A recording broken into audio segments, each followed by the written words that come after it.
আমন্ত্রণ জানাচ্ছি প্রবাস কণ্ঠ রাতের বুলেটিনে, powered by my NJ trip. শুরুতেই জানাবো আজকের প্রধান শিরোনামগুলো। মালয়েশিয়ায় 2 কারখানায় অভিযান, 16 বাংলাদেশি সহ 80 বিদেশি নাগরিক আটক। পাইপলাইন নির্মাণ কাজের জন্য কিছু রাস্তা সাময়িকভাবে বন্ধ করল ডিবিকেএল। এবং অবসাদ ও মাদক থেকে দূরে থাকতে স্টেডিয়াম ভাড়া করে খেলাধুলায় যুক্ত হচ্ছেন মালয়েশিয়া প্রবাসীরা।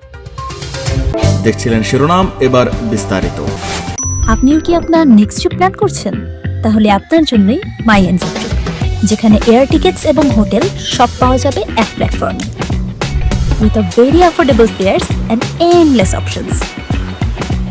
উইথ মাই এনজে ট্রিপ আপনার ভ্রমণ হবে একদম নিশ্চিন্তে।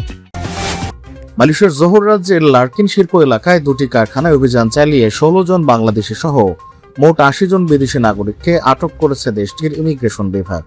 গতকাল সকাল 9টার দিকে অপারেশন মাহিন নামক একটি বিশেষ অভিযানের আওতায় একটি ঘড়ির যন্ত্রাংশ তৈরির কারখানা এবং একটি জনপ্রিয় স্ন্যাক্স উৎপাদনকারী প্রতিষ্ঠানে এই যৌথ অভিযান চালানো হয়। জোহর রাজ্য ইমিগ্রেশন বিভাগের পরিচালক দাতুক মোহাম্মদ রুশদি মোহাম্মদ দারুস আজ এক সংবাদ বিজ্ঞপ্তিতে এই অভিযানের বিষয়টি নিশ্চিত করেছেন। পরিচালক জানান, অতিরিক্ত খরচ বাঁচানোর উদ্দেশ্যে কারখানার মালিকপক্ষ নিয়ম বহির্ভূতভাবে অবৈধ বিদেশি কর্মীদের নিয়োগ দিয়েছিল। কয়েক সপ্তাহের নিবিড় নজরদারির পর জোহর রাজ্যের অভিবাসন প্রয়োগকারী দল এবং সীমান্ত নিয়ন্ত্রণ ও সুরক্ষা সংস্থা যৌথভাবে এই অভিযান পরিচালনা করে। আটককৃতদের বয়স 19 থেকে 48 বছরের মধ্যে এবং তাদের কাছে কোনো বৈধ ওয়ার্ক পারমিট বা সঠিক ভ্রমণ নথি ছিল না। তারা সবাই মালয়েশিয়ায় অভিবাসন আইন ও বিধিমালা লঙ্ঘন করে সেখানে কাজ করছিলেন। আটককৃত 80 জন বিদেশি নাগরিকের মধ্যে 16 জন বাংলাদেশি পুরুষ, 31 জন মিয়ানমারের নারী, 6 জন পুরুষ, 13 জন ইন্দোনেশিয়ার নারী ও 9 জন পুরুষ এবং 5 জন পাকিস্তানি পুরুষ রয়েছেন। এছাড়া অবৈধভাবে বিদেশি কর্মী নিয়োগের অভিযোগে ওই কারখানার একজন স্থানীয় মালয়েশিয়ার মানব সম্পদ কর্মকর্তাকে আটক করা হয়েছে। আটককৃত সকল বিদেশি নাগরিককে পরবর্তী তদন্ত আইনি পদক্ষেপের জন্য বর্তমানে সেতিয়া ট্রপিকা ইমিগ্রেশন ডিপোতে রাখা হয়েছে। মালয়েশিয়ায় থাকেন, আন্তর্জাতিক কর্মপরিবেশে স্মার্ট ও সফল ক্যারিয়ার করতে প্রস্তুত, তবে আপনাকে খুঁজছে প্রাণ মালয়েশিয়া। সমগ্র মালয়েশিয়া জুড়ে বিভিন্ন পদে আপনি হতে পারেন আমাদের পরবর্তী টিম মেম্বার। আপডেটেড সিভি সহ হোয়াটসঅ্যাপ করুন এই নম্বরে।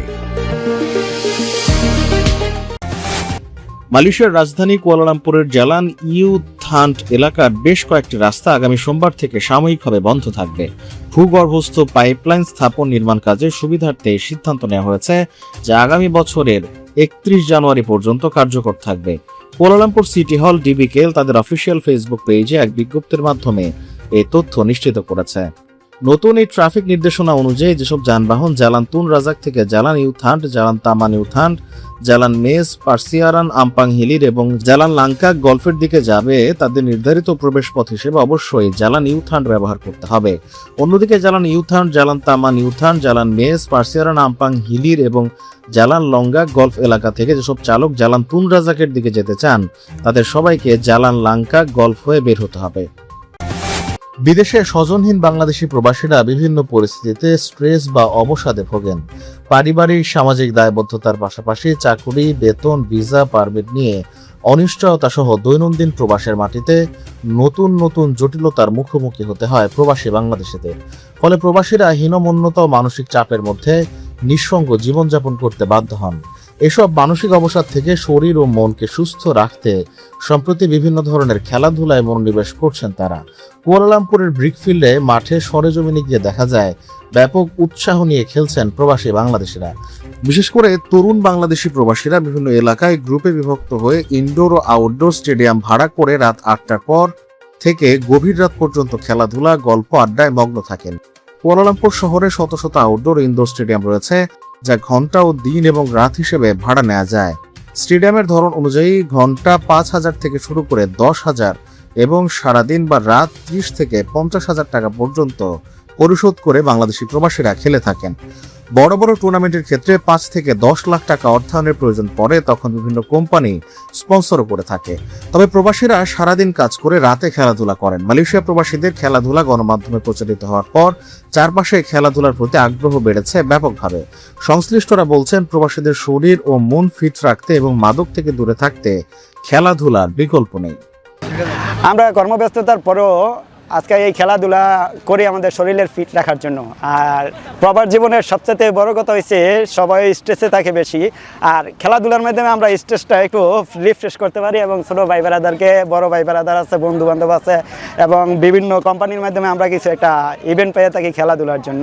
তাই এটা একটা বিজেপি ফুটবল টিম আর আরেকটা হয়েছে যে WNS ফুটবল টিম। আর ব্রিকফিলের এই দুইটা কোম্পানির গেঞ্জি এবং আমাদেরকে উৎসাহিত করেছে আমাদের ওয়াসিম আমাদের ব্রিকফিলের একজন ভালো বিজনেসম্যান।